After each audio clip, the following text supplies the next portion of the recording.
How's it going, guys? This is for Hatchet, the sixth installation of the book that we're reading. As you see, we have moved outside because it is beautiful outside. So here we go. So when we left, he was thinking about that nobody knows where he is, and he's waiting for the search party to come. He's thinking about the people that are going to come get him. Okay. The searchers. They would look for him, look for the plane. His father and mother would be frantic. They would tear the world apart to find him. Brad had seen searches on the news, seen movies about lost planes. When a plane went down, they mounted extensive searches, and almost always they found the plane within a day or two. Pilots always filed flight plans, a detailed plan for where and when they were going to fly, with all the courses explained. They would come, they would look for him. The searchers would get government planes and cover both sides of the flight plan filed by the pilot and search until they found him. Maybe even today. They might come today. This was the second day after the crash. No, Brian frowned. Was it the first day or the second? They had gone down in the afternoon and he had spent the whole night out cold, so this was the first real day, but they could still come today. They would have started the search immediately when Brian's plane did not arrive. Yeah, they would probably come today. Probably come in here with amphibious planes. Small bush planes with floats that could land right here on the lake and pick him up and take him home. Which home? The father home or the mother home? He stopped the thinking. It didn't matter.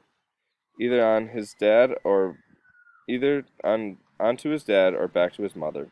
Either way, he would probably be home by late night or early morning. Home where he could sit down and eat a large, cheesy, juicy burger with tomatoes and double fries with ketchup and a thick chocolate shake. And there came hunger. Brian rubbed his stomach. The hunger had been there, but something else, fear, pain, had held it down. Now, with the thought of the burger, the emptiness roared at him. He could not believe the hunger. Had never felt it this way. The lake water had filled his stomach, but left it hungry, and now it demanded food, screamed for food. And there was, he thought, absolutely nothing to eat. Nothing. What did they do in the movies when they got stranded like this? Oh yes, the hero usually found some kind of plant that he knew was good to eat, and that took care of it. Just ate the plant until he was full, or used some kind of cute trap to catch an animal and cook it over a slick little fire, and pretty soon he had a full 8-course meal. The trouble, Brian thought, looking around, was that all he could see was grass and brush. There was nothing obvious to eat aside from about a million birds and the beaver. He hadn't seen animals to trap and cook. And even if he got one somehow, he didn't have any matches, so he couldn't have a fire. Nothing. It kept coming back to that. He had nothing. Well, almost nothing. As a matter of fact, he thought, I don't know what I've got or haven't got. Maybe I should try and figure out just how I stand. It will give me something to do, keep me from thinking of food, until they come to find me. Brian had once had an English teacher, a guy named Perpick, who was always talking about being positive, thinking positive, staying on top of things.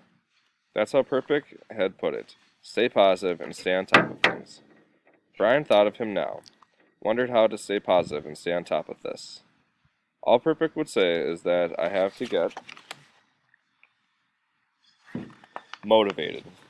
He was always telling kids to get motivated. Brian changed position so he was sitting on his knees. He reached into his pockets and took out everything he had and laid it in the grass in front of him. It was pitiful enough. A quarter, 3 dimes, a nickel, and 2 pennies. A fingernail clipper, a billfold with a $20 bill, in case you get stranded at the airport in some small town and have to buy food, his mother had said, and some odd pieces of paper. On his belt, somehow still there, the hatchet his mother had given him. He had forgotten about it, and now reached around and took it out and put it in the grass. There was a touch of rust already forming on the cutting edge of the blade, and he rubbed it off with his thumb. That was it.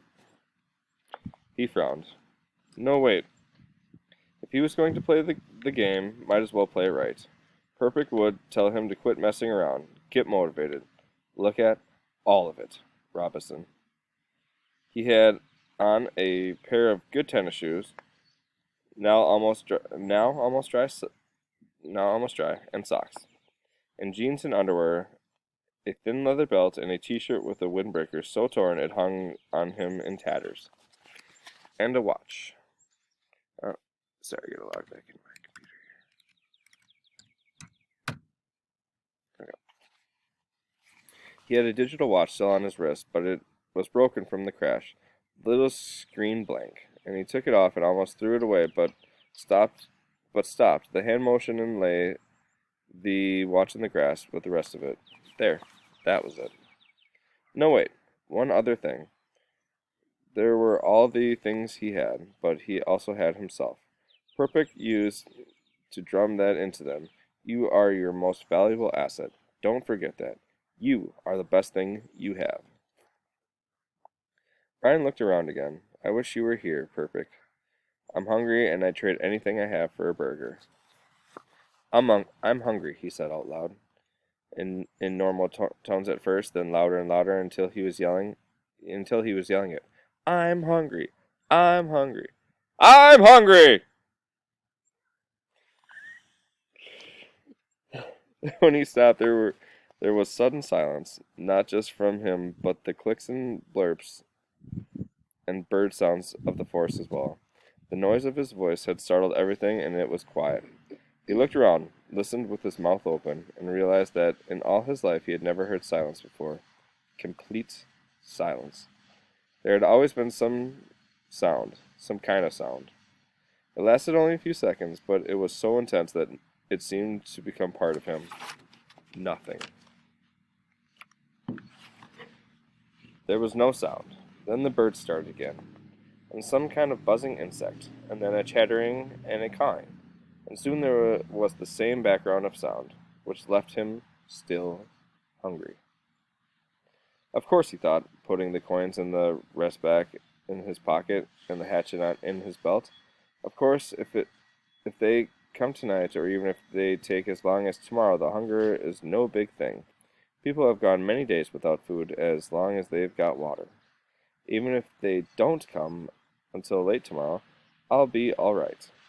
Lose a little weight, maybe, but the first hamburger and malt and fries will bring it right back. A mental picture of a hamburger, the way they showed it on the television commercials, thundered into his thoughts. Rich colors, the meat juicy and hot. He pushed the picture away, so even if they didn't find him until tomorrow, he thought, he would be all right. He had plenty of water, although he wasn't sure if it was good and clean or not. He sat again by the tree. Hey, get over All right, seems like a good time to stop right there. We'll do the rest of it in a little bit.